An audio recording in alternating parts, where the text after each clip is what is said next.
Hi hello friends, welcome to Ranjitha ರಘುವೀರ್ YouTube channel. ಯಾರೆಲ್ಲ ನನ್ನ ಚಾನಲ್ನ ಫಸ್ಟ್ ಟೈಮ್ ನೋಡ್ತಿದ್ದೀರಾ, ದಯವಿಟ್ಟು ಚಾನಲ್ ಸಬ್ಸ್ಕ್ರೈಬ್ ಮಾಡ್ಕೊಳ್ಳಿ, ಹಾಗೆ ಬೆಲ್ ಐಕಾನ್ ಕ್ಲಿಕ್ ಮಾಡಿ.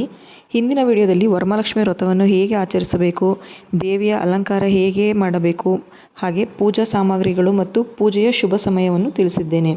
ಈ ವಿಡಿಯೋದಲ್ಲಿ ಕಳಶ ವಿಸರ್ಜನೆ ಬಗ್ಗೆ ತಿಳಿಸಿಕೊಡುತ್ತೇನೆ. ಕಳಶ ವಿಸರ್ಜನೆಗೆ ಸರಿಯಾದ ಸಮಯ ಅಂದರೆ ಶುಕ್ರವಾರ ಆಗಸ್ಟ್ 21ನೇ ತಾರೀಕು.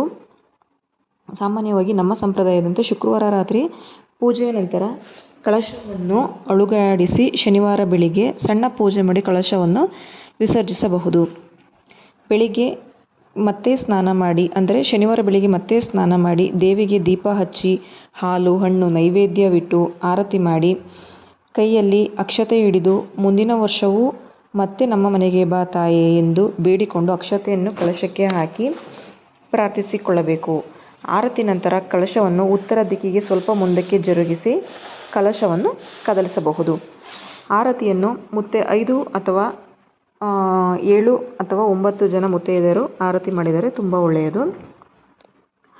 ಶನಿವಾರ ಬೆಳಿಗ್ಗೆ ಸಣ್ಣ ಪೂಜೆ ಅಥವಾ ಆರತಿ ಮಾಡಿ ನಂತರ ಕಳಶ ವಿಸರ್ಜನೆ ಮಾಡಬಹುದು. ಕಳಶ ವಿಸರ್ಜನೆಗೆ ಸರಿಯಾದ ಸಮಯ ಅಂತಂದರೆ ಶನಿವಾರ ಬೆಳಿಗ್ಗೆ 7:45ರಿಂದ 9:10 ಒಳಗಡೆ ನೀವು ಕಳಶವನ್ನು ತೆಗಿಬಹುದು. ಕಳಶ ವಿಸರ್ಜನೆ ನಂತರ ಪೂಜೆ ಮುಗಿದ ನಂತರ ಕಳಶದ ಒಳಗಡೆ ಹಾಕಿರುವ ವಸ್ತುಗಳನ್ನು ಏನು ಮಾಡಬೇಕು ಅಂತ ತಿಳಿಯೋದಾದರೆ, ಅಕ್ಕಿಯನ್ನು ಮನೆಯ ಅಕ್ಕಿಯೊಂದಿಗೆ ಸೇರಿಸಿ ಬಳಸಬಹುದು. ಅರಿಶಿಣ ಕುಂಕುಮ ಅಕ್ಷತೆಯನ್ನು ಮುಂದಿನ ಪೂಜೆಗಳಿಗೆ ಇಟ್ಟುಕೊಳ್ಳಬಹುದು. ಲಾವಂಚ ಬೇರನ್ನು ಪೂಜಾ ಸ್ಥಳ ಅಥವಾ ಹಣ ಇಡುವ ಸ್ಥಳದಲ್ಲಿ ಇಟ್ಟುಕೊಳ್ಳಬಹುದು. ಅಡಿಕೆಯನ್ನು ಮುಂದಿನ ಪೂಜೆಗಳಲ್ಲಿ ಬಳಸಬಹುದು. ಕುಬೇರ ನಾಣ್ಯ ಅಥವಾ 5 ರೂಪಾಯಿ ಕಾಯಿನ್ ಏನಿದೆ ಅದನ್ನು ಹಣದ ಪೆಟ್ಟಿಗೆ ಅಥವಾ ಲಾಕರ್ನಲ್ಲಿ ಇಟ್ಟುಕೊಳ್ಳಬಹುದು. ಅರಿಶಿಣದ ಕೊಂಬನ್ನು ಪೂಜಾ ಸಾಮಗ್ರಿಯೊಂದಿಗೆ ಇಟ್ಟುಕೊಳ್ಳಬಹುದು. ಬಾದಾಮಿ, ಗೋಡಂಬಿ, ಒಣದ್ರಾಕ್ಷಿ, ಖರ್ಜೂರ, ಕಲ್ಲು ಸಕ್ಕರೆಯನ್ನು ಪ್ರಸಾದವಾಗಿ ಸೇವಿಸಬಹುದು.